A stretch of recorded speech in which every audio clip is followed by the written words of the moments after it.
volver a Primera División lo antes posible.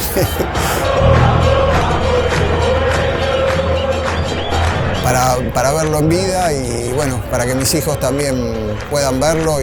Aquí está Atlanta. Aparece el bohemio. Y todos los de mi edad o mi generación que sueñan con eso desde hace 36 años.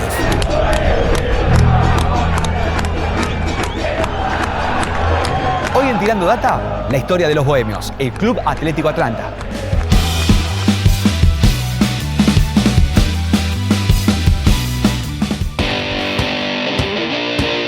Atlanta en mi vida ocupó un papel muy importante. Fueron muchos los viajes, las horas que uno pasó en el club, en la cancha, siempre apoyando al club, los colores y tratando de que crezca. Y ese es el rol que ocupa en mi vida, ¿no? Fundado el 12 de octubre de 1904, tiene una historia muy particular que todos debemos conocer. Cómo fueron los cambios de domicilio y el asentamiento definitivo aquí en Villa Crespo. Hoy en Tirando Data, la historia del Club Atlético Atlanta. Edgardo, acá estamos abajo de las cabinas y de la platea y el cartel me ayuda mucho para preguntarte por la fundación. 12 de octubre de 1904. Sí, esa es la fecha de fundación del club, que coincide con cambio de autoridades en el Poder Ejecutivo Nacional, la asunción del tándem Quintana-Figueroa Alcorta, que suceden al presidente Roca. Como todo cambio presidencial, implicaba toda una serie de festejos, desfiles y la visita de delegaciones extranjeras. Y era muy común en aquel entonces que vinieran barcos de guerra de distintos países, lo cual generaba bastante revuelo en el puerto. Imagínense, estamos hablando de una época sin internet, sin televisión, sin radio, con lo cual la gente era la única posibilidad de ver un barco de guerra impresionante, era ir al puerto. Bueno, uno de los barcos de guerra, que era de la Marina norteamericana, que llegó para participar de los actos del cambio de presidente, era un barco llamado Atlanta, que ya había estado acá en 1901. Incluso hay crónicas periodísticas que hablan de partidos de béisbol entre la tripulación del barco y comunidad extranjeros que vivían acá en Buenos Aires. Bueno, en 1904 vino y ese habría sido la inspiración, lo que inspiró a que los fundadores adoptaran el nombre del club. A raíz de una nota que hizo la revista El Gráfico, con motivo de los 50 años del club, del año 54, salió que el nombre del club se debía a un terremoto que ocurrió en 1904 en la ciudad de Atlanta, capital del estado de Georgia, en los Estados Unidos. Pero bueno, yo he investigado, hasta los registros sísmicos de ahí, de esa zona, y no hay ningún terremoto que haya sido tan grande como para que en 1904 trascendiera y motivara una solidaridad acá, de parte de los fundadores. O sea, la hipótesis más importante es la del barco. ¿Qué sabemos de los colores? ¿Fueron los colores originales? Lo que se dice es que eran los colores que solían tener algunos toldos de la ciudad, pero en definitiva lo que yo pienso es que fueron los primeros colores que consiguieron. Varios de los fundadores eran empleados de la casa Hirschberg en la zona de lo que sería Montserrat. El club fue fundado en esa zona, Independencia, lo que hoy es Independencia y 9 de Julio, Alsina y 9 de Julio. Esta casa Hirschberg importaba telas, entre otros productos, entonces es muy probable que ellos hayan cedido los colores. Igual hay algunas crónicas que hablan acerca de que la primera camiseta era blanca con el escudo, con las iniciales, que no eran Club Atlético Atlanta, sino Atlanta Athletic Club, ¿no?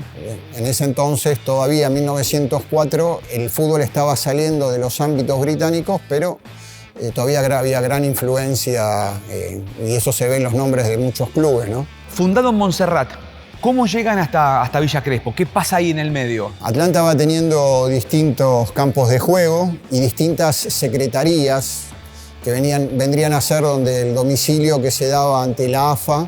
Ese constante cambio de secretarías y campos de juego motivó después el mote con el cual se lo conoce a Atlanta, que es los bohemios, en el sentido que iba de un barrio a otro mudándose.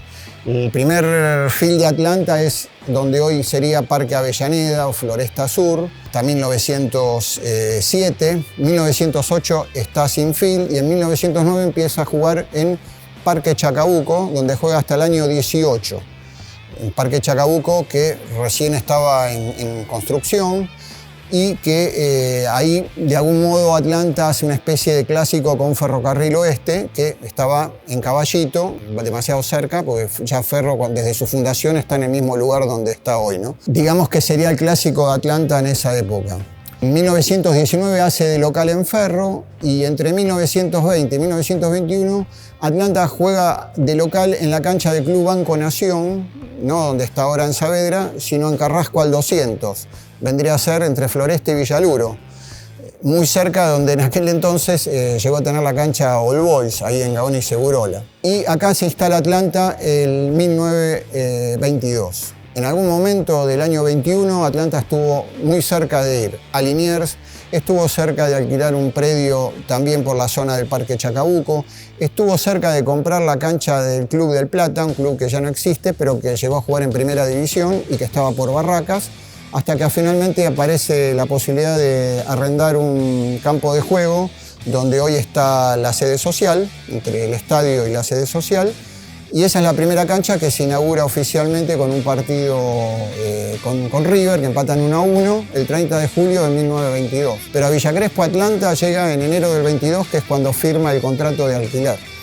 Y de ahí no se fue más, y bueno, hoy es un símbolo identitario importante del barrio, y está muy arraigado acá en el barrio, ¿no? Estamos en una zona que si la ve un extranjero no va a poder creer la cantidad de clubes con historia que hay en este perímetro de la capital federal. Ayúdame, Ferro, Atlanta, All Boys, Vélez, Argentinos Juniors. Que nació en Villa Crespo. Ese sí es un club nacido en Villa Crespo.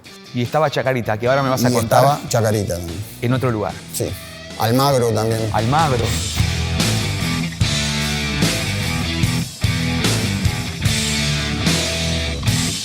Ya hablamos de los clásicos de los primeros años, pero este tema con Chacarita es recontra importante en la historia de Atlanta. Sí, porque a partir de que Atlanta se afinca acá en Villa Crespo en el año 22, al año siguiente Chacarita llega al barrio. Chacarita es justamente de Chacarita, de pocas cuadras más allá.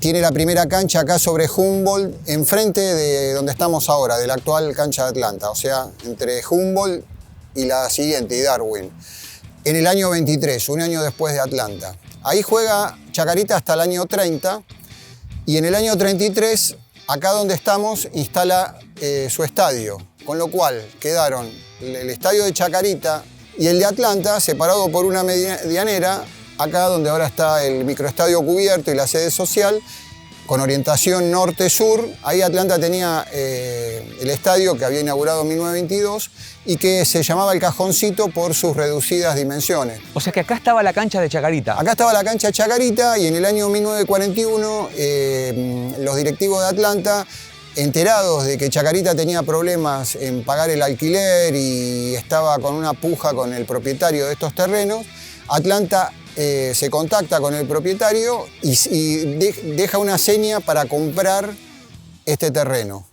Y luego se forma una sociedad de tierras de Villa Crespo integrado por dirigentes de Atlanta y por vecinos destacados del barrio, que lo que hacen es acercar el dinero y terminan completando el pago de la cancha y luego se lo ceden sin ningún interés, se lo ceden a Atlanta y Atlanta lo escritura a su nombre. Bueno, eso incentivó la rivalidad, ¿no? Que ya de por sí estaba en el barrio, en cada café, en cada clásico que se jugaba, porque bueno, el barrio había hinchas de Chacarita, hinchas de Atlanta, y había familias donde la grieta que las atravesaba era esa grieta. Unos eran de Chacarita y otros de Atlanta. Pero todos convivían bien acá en el barrio, ¿no? Algo importante para destacar es que Atlanta tiene muchas temporadas en la primera división.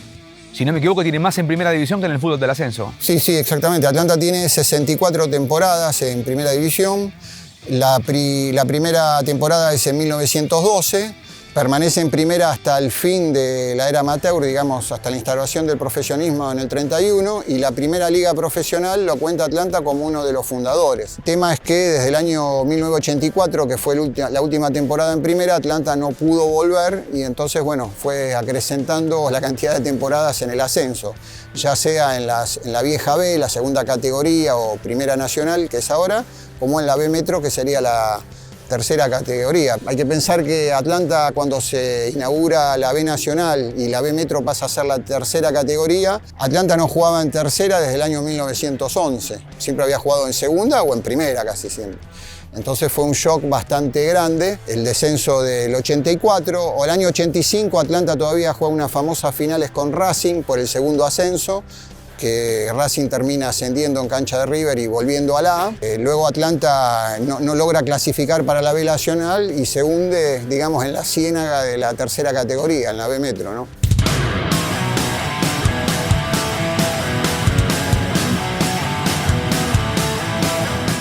¿Quién es Napoleón? Bueno, Napoleón era el perro mascota de Atlanta de fines de la década del 30, que salía con el equipo, posaba, iba a todas las canchas, los jugadores le pateaban antes de empezar el partido y su dueño, Osvaldo Belón, fanático de Atlanta, lo llevaba a todas las canchas. En el año 38 lo pisó un auto y bueno, cuentan la historia que dice que le ladró un perro y se asustó, que el perro que le ladró era de Chacarita, que el conductor del auto que lo atropelló era de Chacarita. Todo eso no se sabe. Una historia trágica. Sí, una historia trágica, pero era tan querido que los directivos del club solicitaron los restos y hicieron cargo de embalsamarlo. Y el perro, por eso uno duda cuando dice está presente, porque está embalsamado y cada evento, cada situación importante que tiene el club, la familia, los Belón, los trae y lo pasean por la cancha. Cuando se inauguró este mismo estadio en el año 60, estuvo Napoleón. Cuando se recuperó la sede después de la quiebra en el 2007, Napoleón presente. Y cada vez que hubo un título, también viene a dar la vuelta olímpica Napoleón embalsamado. Esa es la historia del ¿Es el perro que viaja en el tiempo? Sí, es un perro que persiste. Luego intentos de hacer otro perro mascota, Napoleón II, pero bueno, el que más trascendió es Napoleón, ¿no? Atlanta tiene un título oficial, que es la Copa Suecia de 1958/60. ¿Cómo es eso? Claro, porque en el año 58 hubo un receso en el campeonato de primera división por la disputa del campeonato mundial en Suecia, donde participó la selección argentina, con muy mala performance. Y el campeonato se interrumpió y se puso en juego una copa que disputaban equipos de primera división divididos en dos zonas, un trofeo donado por la Embajada de Suecia y la colectividad sueca en la Argentina. Empata el primer puesto con Rosario Central y gana el partido de desempate en Rosario, en cancha de Newell's 1-0, y luego debe jugar la final con Racing, que era el ganador de la otra zona. El tema es que no se va encontrando fechas de disputa de la final, y se extendió tanto el torneo que se terminó jugando la final 2 años después de haber comenzado. En abril del 60, en el viejo gasómetro, estadio de San Lorenzo, Atlanta le gana 3-1 a Racing y así consigue su único título oficial en primera división. Es un título oficial reconocido por la AFA, que fue quien organizó la Copa. Y es el único título que tiene Atlanta en primera división, y después tiene campeonatos de primera, tiene muy buenas performances, como la mejor fue en el Nacional de 1973 con un mítico equipo que integraban Rubén Cano, Gómez Boglino, Cortés, Aldo Pichón Rodríguez, el ruso Ribolsi. Atlanta juega el cuadrangular final con San Lorenzo, River y Central y sale tercero. El título queda en poder de Rosario Central. También tiene cuarto puesto Atlanta en el año 58 y en 1961, época donde jugaban, bueno, Carlos Timoteo Grigol, Hugo Gatti, Luis Artime, figuras que luego fueron muy destacadas en el fútbol nacional y en la selección, ¿no? ¿Qué hay acerca de la quiebra de Atlanta y cómo pudo salir adelante esta difícil situación? La quiebra de Atlanta la dicta la justicia en el año 1991, septiembre del 1991, es un hito muy amargo. en la historia del club, donde puso al club al borde de su existencia. Los socios decidieron, para levantar la quiebra, desprenderse de la sede social y conservar este estadio. Eso implicó que Atlanta continuara en Villa Crespo, continuara con el estadio de fútbol. Básicamente es un club de fútbol, Atlanta, fue fundado para eso, pero perdió la sede social, que tuvo muy buenas épocas y era un factor aglutinante desde el punto de vista del vecindario y, bueno, toda la actividad social y de otros deportes que implicaba. En el año 94 se levanta la quiebra con la venta de la sede, pero ¿qué pasa? El dueño que compró esos terrenos no hizo nunca nada y eso se transformó en un baldío. Varios años después comienza una movilización de socios y vecinos exigiendo que el gobierno, la legislatura de la Ciudad de Buenos Aires, el gobierno de la Ciudad de Buenos Aires, tomara cartas en el asunto y expropiara ese terreno y que se lo devolviera de algún modo a Atlanta, que era el dueño anterior, para poner ese terreno al servicio de la comunidad. Bueno, finalmente esa movilización, que fue a Plaza de Mayo, hubo cortes de vía exigiendo el mismo trato que Racing, que en ese entonces también se le había dictado la quiebra, y bueno, tuvo un trato muy preferencial de parte de la justicia, exigiendo igualdad ante la ley, que era la consigna. Finalmente se logra que la legislatura de la ciudad expropie esos terrenos, indemnice al dueño, y esos terrenos fueron cedidos a Atlanta. Y bueno, a partir de ahí se empezó con mucho esfuerzo a reconstruir la sede. Y es una sede donde Atlanta era famoso por los bailes que se hacían, las milongas en la década del 50. Famoso porque ahí se practicó básquet. Atlanta tiene títulos como la Copa Barclay en el 71 en primera división. Tuvo un mejor jugador de la historia del básquet de Atlanta, el santiagueño Benjamín Arce, en la década del 60. Y ahí empezó León Nasnudel, su gran trayectoria que luego lo catapultó a Ferro, pero León Nasnudel era un hombre del barrio y empezó dirigiendo acá Atlanta. Consiguió el ascenso a primera división en básquet en el año 63. ¿Cómo imaginás el futuro de Atlanta? Lo imagino en primera A, porque es donde yo lo empecé a verlo y todos lo sentimos, como que Atlanta es de primera, aunque estuvo a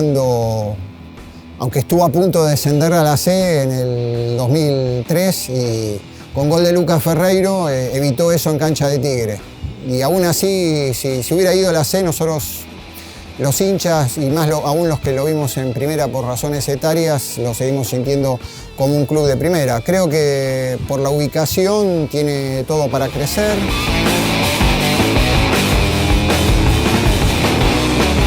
El fútbol para mí es un fenómeno de la cultura de masas muy interesante y que excede obviamente lo que es el juego en sí, que por sí es un deporte bello, a mí me gusta, pero bueno, es parte de la cultura popular del país y de la historia, ¿no? Hasta aquí llegamos con esta hermosa historia de Atlanta. Si te gustó, dale like, suscríbete y compartilo para que lo vea todo el mundo. Además, déjanos un comentario de qué otra historia te gustaría conocer en otro capítulo de Tirando Data.